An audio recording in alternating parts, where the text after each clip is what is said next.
બકરા ને બકરા સવાર સવારનું આવું જોવા મળે છે દોસ્તો. જોઈ શકો છો કેટલું સરસ આવો નજારો વાડીનો. બાઈક લઈને જાય હાઈથી માહી પણ જાય.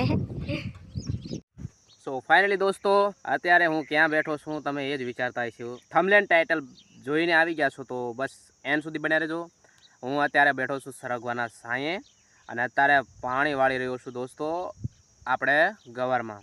તો બધાને જણાવવાનું ખાસ કે થંબનેલ જોઈને તમને ખબર પડી ગઈ છે તો એન્ડ સુધી બન્યા રહો. વિડીયોને એન્ડ સુધી જોવાનું ચૂકતા નહીં. તો અહીંયાથી તમને હું પહેલાં બતાવીશ. અહીં છાંયો એવો છે 10 વાગે એટલો તાપ છે કે ના પૂછો. આ સરગવાના સાંયે બેઠો છું નાકું બાકું વાલ દઈને અને અહીંયા પાણી હાલે છે તમે જોઈ શકતા હશો. જો આશા રાખું છું કે તમે વિડીયોને લાઈક જરૂર કરશો, કોમેન્ટમાં તમારી રાય જરૂર જણાવશો. તો દોસ્તો ગરમી તમે જોઈ શકતા હશો કે ના પૂછો વાત. આ બધું ભીગી ગયું, શર્ટ બટ બધું ભીગી ગયું છે અને મેં મોઢું લૂખ્યું છે આમ કર્યું આમ કરી, એટલી ગરમી છે બરાબર. તમારી અહીંયા કેટલી ગરમી પડે છે ને કોમેન્ટમાં લખીને જરૂર જણાવજો. અહીંયા એટલે હું બેઠો છું કે બસ ગરમી ચડી બરાબર ને. સવારનો એક જ ધારો નાકામાં છોટ્યો તો 2 મોટરો ચાલુ છે. હું તમને બતાવીશ 2 મોટરના બંબા.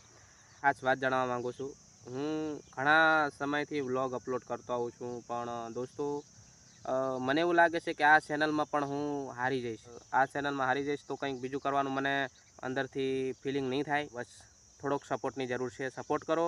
2 થી 3 સોંગ તૈયાર કરેલા છે. ઘરે જો એ વખતે જ ગાવાનો હતો પણ આ સમય સંજોગના લીધે ના ગાઈ શક્યો.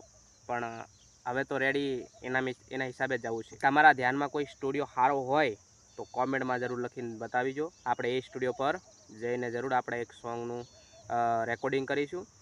અને એક સોંગ તો મને બહુ ગમે છે, એ સોંગની તમને ખાલી 2 લીટી સંભળાવીશ અને બસ કોપી મારવું હોય તો તમારી ઈચ્છા મારી શકો.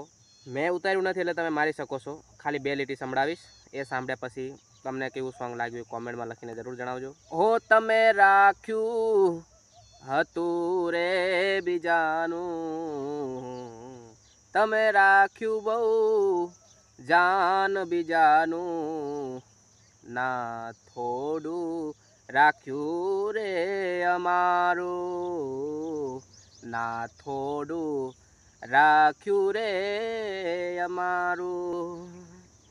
અમે હતા જૂના તમારા લવર રે, અમે હતા જૂના તમારા પ્રેમી રે, શું ખામી પડી મારા પ્રેમમાં, શું ખામી પડી મારા પ્યારમાં. અને ઘણા બધાના જીવનમાં આવું થતું હોય છે. હું કોઈને ટાર્ગેટ નથી કરી રહ્યો એ પહેલાં તમને કહી દઉં. ઘણા બધાના જીવનમાં આવું થતું હોય છે.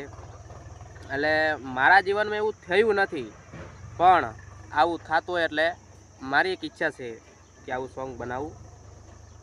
વિચાર કર્યો છે મગજમાં, હજુ આવ્યું જ છે પણ ગાવું પણ છે. તો તમને આ સોંગ કેવું લાગ્યું, ગાવું પડે કે ના ગાવું પડે, હા કે ના કોમેન્ટમાં જરૂર લખીને જણાવજો. પણ અત્યારે તો ખાલી આપણે ડિસાઇડ કર્યું છે અને આને લખવાનું કામકાજ ચાલુ છે. હજુ શબ્દ લખવાના કામકાજ ચાલુ છે. આજે મારા દિલમાં આવ્યા, દિમાગમાં આવ્યા, એ તમને સંભળાયા બરાબર. પણ રાગ આ છે. પછી બીજું એક 2-3 સોંગ છે, બીજું છે એ તમે સાંભળવું હોય તો કોમેન્ટમાં લખી દેજો. પણ અત્યારે ખાલી તમને એક સંભળાયું. નેક્સ્ટ વિડીયોમાં આપણે 2 સોંગના રિવ્યૂ કરીશું અને એમનું આપણે 2 શબ્દ 3 શબ્દો આપણે સંભળાવીશું તમને. અત્યારે તો બસ આટલું. કેવું લાગ્યું કોમેન્ટમાં લખીને જણાવજો. હાલો આપણે નાકું ભરાઈ ગયું છે, પહેલાં નાકું વાળી લઈએ પછી બીજી વાત. તો ફાઇનલી દોસ્તો અત્યારે હેસકો વાટીને નવરાયો છું અને અહીંયા આગળ પાણી ચાલે છે અને ઓલી બાજુ ગવરમાં તમે પાછળ જોઈ શકતા છો અહીંયા પણ પાણી ચાલે છે. પણ અત્યારે રસકો વાટતા વાટતા ખડ મને નજર આવ્યું. તો આ તો બકરા ખાય છે અને બકરા આ નથી ખાતા. તો મને લાગ્યું કે ચાલો આટલામાંથી અહીંયા જે ખડ છે ને એટલું વાટી અને આટલું ખડ ભેગું કર્યું છે તો ત્યાં કણે ગાય અને ભેંસ બે છે તો એને નાખી દઈશું અને આ રસકો છે એ આપણે બકરા માટે લઈ જઈશું. અને સાથે પાણી પણ ચાલી રહ્યું છે જે તમે જોઈ શકશો. આવી રીતના પાણી ચાલુ છે અહીંયા કણે. તો એન્ડ સુધી બનાવો અને હું આટલું ખડ સીધો ગાયને ભેંસને નાખી દઉં.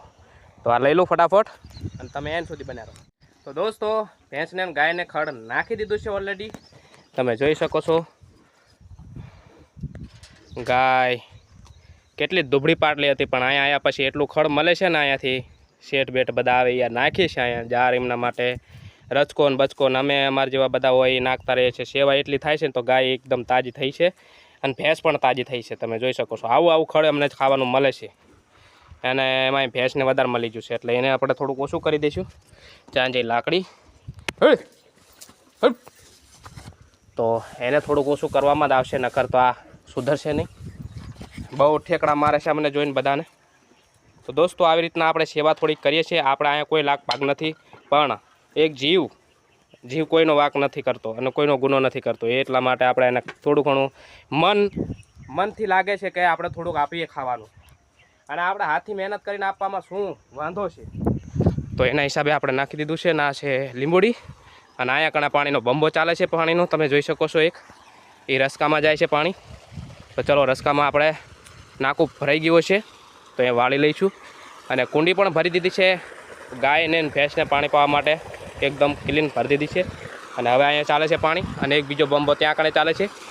અને આ ગવાર આપણે પાણી પાઈ અને ઉખાડવાના છે, ઉપાડી લેવાના છે સીધા. તો એમ સુધી બનાવો. અને અહીંયા આગળ પાવડો પડ્યો છે, પાણી ભંભળાટે મારે આવે છે. અને આ રચકોનું શરીર પી ગયું છે અને ઓલા કણે પાથરો પડ્યો છે એ લેવાનો છે. તો એન સુધી બનાવ્યો. નાકું વાળી લઉં નાકું. તો એન સુધી બનાવ્યો ફટાફટ નાકું વાળી લઉં. તો દોસ્તો બકરાને પણ સારો નાખી દીધો છે. આટલો રચકો લાયો એનામાંથી નાખી દીધો છે. અને અહીંયા કણ મેં દાંતરડું જ્યાં મૂક્યું આ રહ્યું. તો ચલો દાંતરડુંને આપણે સાઈડમાં મૂકી દઈશું. અને આટલો ચારો છે એમના માટે, બકરા માટે તાજો લાવીને ખવડાવું છું. પડ્યો રાખો વાઢીને તો ખાય નહીં. તો હવે દાંતરડું આપણે વધુ નહોતું લાવી દીધું અને એન સુધી બનાવ્યો. પછીનો બહુ આવી ગયો તો પાણી પીને સીધા જઈશું નાકે.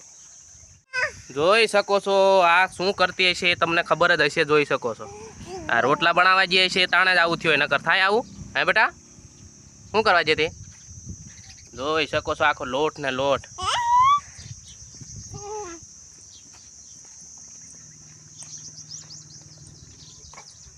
બસ આવું બગડાય? એ હા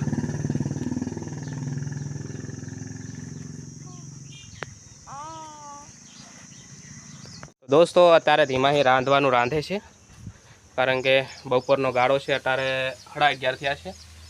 તો શું બનાવે છે? હરગવાની ભાજી. અહીં અંધારું હોય થોડુંક દેખાતું નથી. ચાલો ચડી જાય પછી જોઈ લઈશું. અને અત્યારે જોઈ શકો છો હા પણ સાથે સાથે રાંધે છે. એવું રાંધે કે તમે ના પૂછો વાત. હે કેવું રાંધે? તારા હાથનું કોઈ ખાય કે નહીં ખાય? નહીં ખાય. હે આવી બધી ગંધાઈ કરે છે આ છોડી અમારે. તો ચલો પાણી પીવાનું બાકી છે. લોટો બોટો ધોઈ અને પાણી પી લે. તો આવી રીતના ગવાર છે, જોઈ શકો છો. અને અહીંયા પાણી ચાલે છે. પાણી એટલા માટે પીવડાવું છે કે તાળા પડી ગયા છે. તમે જોઈ શકો છો. જ્યારે આને ઉખાડવાનું થાય, જ્યારે આને ખેડ કરવાનું થાય, ત્યારે આ ટ્રેક્ટર બહુ થાય અને ઢેપા વધારે મોટા કાઢે. એના હિસાબે આ એનો ઉપાય. તો લીલું થઈ જાય ને તો ઢેપા ઓછા કાઢે. અને બીજા નંબરમાં ટ્રેક્ટર મોં ઓછું થાય અને ઝડપીથી કામ થાય. અને આને સીધું પઈ અને ઉપાડી લેવાના છે. ઉપડે તો ઉપાડીશું, નકર સીધા વાટી નાખીશું. તો એ રીતના પ્રોસેસ છે આની. તો એ પ્રોસેસ પૂરી કરવા માટે આ છેલ્લું પાણ છે. આને પીવડાવી અને હાંકવામાં પણ મજા આવશે અને ઉપાડવામાં પણ મજા આવશે. તો 2 ફાયદા છે આના. તો ખેડૂત માટે આ ઉપાય કરવો બહુ જરૂરી છે. બહુ સૂકી જાય તો ટ્રેક્ટરને બહુ તોડવું નહીં. છેલ્લું પણ પઈ દેવું. પઈ અને થોડીક વરાપ થાય કે બહુ હુકાવા નહીં દેવાનું. પછી પાયલાનો કોઈ મતલબ નહીં. બહુ હુકાવા નહીં દેવાનું. એવું લાગે કે હવે ટ્રેક્ટર હાલશે અને બહુ શું કહેવાય લાપસી જેવું ના થાય અને બહુ ટોળા જેવું ના થાય. એટલે કે બહુ પેલા મોટા ઠેપા કાઢે ને એવું ના થાય. એવી રીતના માપે રાખી અને પછી આપણે હાંકી દેવાનું. એટલો સમય જવા દેવાનો. ફૂંકાઈ જાય ને એટલે પછી હાંકી જ દેવાનું. તાકી વધારે ટ્રેક્ટરમાં ના થાય, બહુ વધારે ઠેપાઈ ના કાઢે અને પાયલાનો આપણો પૂરેપૂરો ફાયદો ઉઠાવી શકીએ. તો એ છે આની પ્રોસેસ, જે તમે જોઈ શકો છો. તાળા પડી જશે. આ તારે પીવામાં બહુ વાર લાગે છે, પણ આ તમારે છે ને ફાયદાકારક રહેશે. આ પ્રોસેસ ખેડૂત માટે બહુ યુઝફુલ છે. તો તમે અપનાવો કે ના અપનાવો એ તમે કોમેન્ટમાં જરૂર લખીને બતાવજો. અહીંયા મારે એક બંબો અહીંયા પડે છે ને એક બંબો લાકડા પડે છે, તો 2 બંબા ચાલુ કર્યા છે. અહીંયા કણે પાણી ચાલુ છે, જોઈ શકો છો. તો અત્યારે તડકો થઈ ગયો છે, ખાવાનો ટાઈમ થઈ ગયો છે, 12 વાગવા આવ્યા છે. તો આપણે એક નાકું વારીને પછી ખાવા જઈશું અને ખાઈને પાછા આવશું. આ લગભગ 100-7 સરિયા છે આટલા પાવાના, પછી પૂરું. દોસ્તો ધીમાઈના પપ્પા નાકું વારી રહ્યા છે, એક નાકું રહ્યું છે, પછી પૂરું થઈ જાય દોસ્તો. તો એન સુધી બનાવી રહો. નાકા વારીને થાકી ગયા છે લાગે તપમાં. ને આ પાણીનો બંબો પડે છે, જોઈ શકો છો. ધીમાઈના પપ્પા પાણી પીવે છે, મોઢું ધોવે છે, પાણી પીવે છે. ધોરિયામાં નાઈ લે, તે નાવાનું ના પાડે છે દોસ્તો. વાડીએ જઈને નાવાનું કહે છે, પછી વાડીએ જઈને નાઈ લે છે. તો તમે એન સુધી બને રહેજો, અમે બતાવશું. મોઢું ને મોઢું ધોઈ નાખ્યું છે દોસ્તો, જોઈ શકો છો. માથો ને માથો બધો જૂતરાલો જાણે થઈ ગયો છે. અમારા બ્લોગ વિડીયોને લાઈક સબસ્ક્રાઈબ કરી નાખજો. પૂરો વિડીયો જોવા ભૂલતા નહીં દોસ્તો.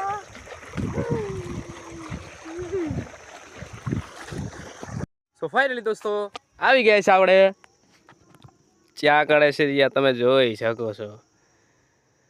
લીંબુડા લેવા માટે અને લઈ પણ લીધા છે દોસ્તો. અને એમાંથી એક જ પાકલું મળ્યું, બાકીના બધા થોડા કાચા છે. તો દોસ્તો ટાઈમિંગ બન્યા રહેજો એન્ડ સુધી. તો જઈશું સીધા વાડીએ, કારણ કે લઈ લીધા છે આપણે લીંબુડા. તો જઈશું. અને તાપ તો ઘણો બધો છે, 4 વાગ્યા છે.